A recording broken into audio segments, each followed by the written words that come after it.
Water is our most precious resource. We all need it to survive. But in many places, its availability is becoming less predictable. Now, while many parts of the world are being affected by intense storms and flooding, over 700 million people are at threat of being displaced due to drought before 2030. And in the wake of COVID-19, ensuring that everyone has access to water for drinking, for washing hands, for sanitation purposes is critical. I'm Michele Steele. In partnership with Hilton, I'm speaking with individuals and organizations around the globe working to build a more sustainable future. This is Extending Our Stay.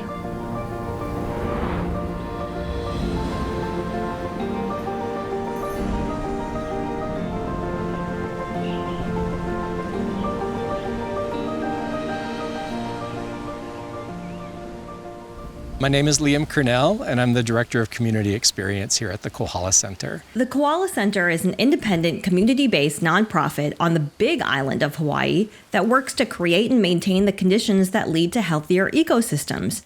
In 2019, it received a grant from the Hilton Effect Foundation, which is awarded annually to nonprofits aligned with Hilton's Travel with Purpose 2030 goals.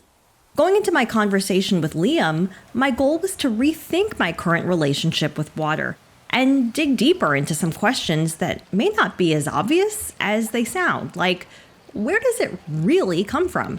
And what can we do to protect and conserve it? So water goes through quite a long journey before it comes through our faucets. In almost all cases, it's going to come from a stream or a river or a lake nearby.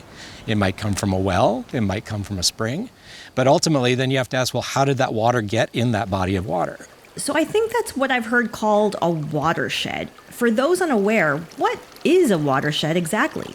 So a watershed is a region or an area of land that rain or snow falls onto, and then that land channels that moisture into like a stream or a river or a lake. We know that as water flows, it can often pick up pollutants. Can you tell us more about that?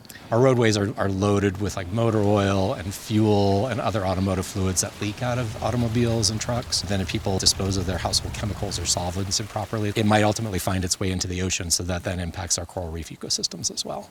Coral reefs support more species per unit than any other marine environment, including about 4,000 species of fish. But beyond that, they also act as barriers and can reduce wave energy by up to 97%, providing crucial protection to coastlines from the damaging effects of tsunamis and storms.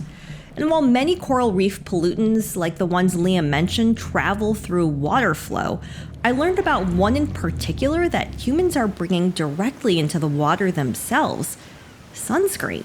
We have reefs nearby all around us.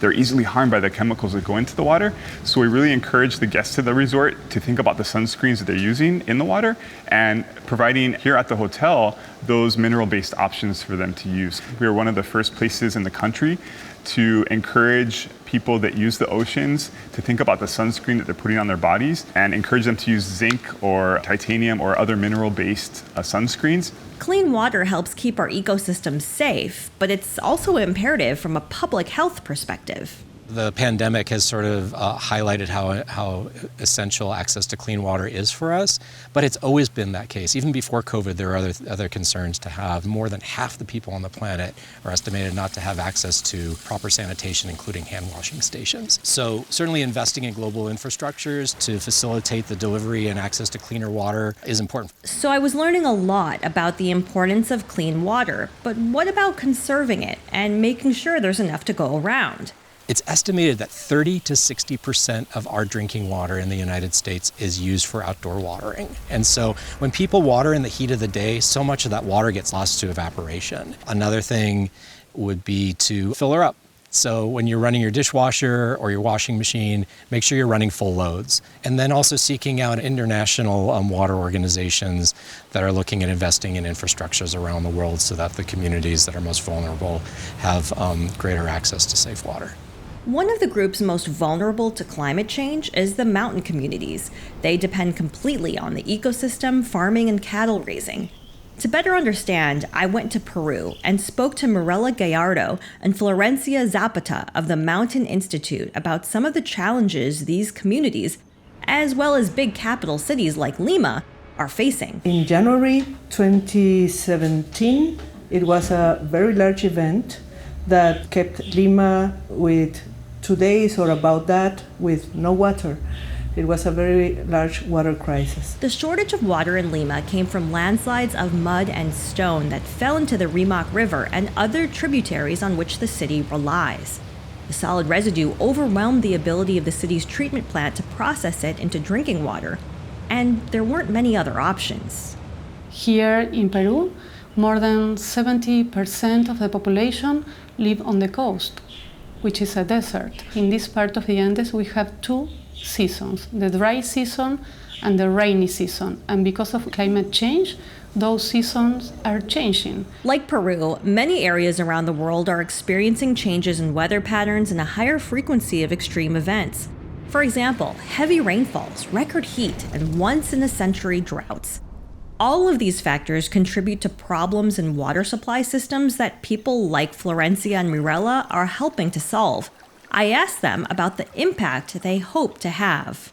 Helping local communities to adapt to climate change and improve their livelihoods, more communities connected and working together to improve their adaptation opportunities.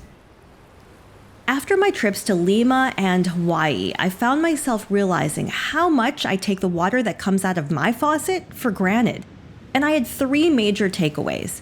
Be more mindful about running appliances that use water to conserve as much as possible.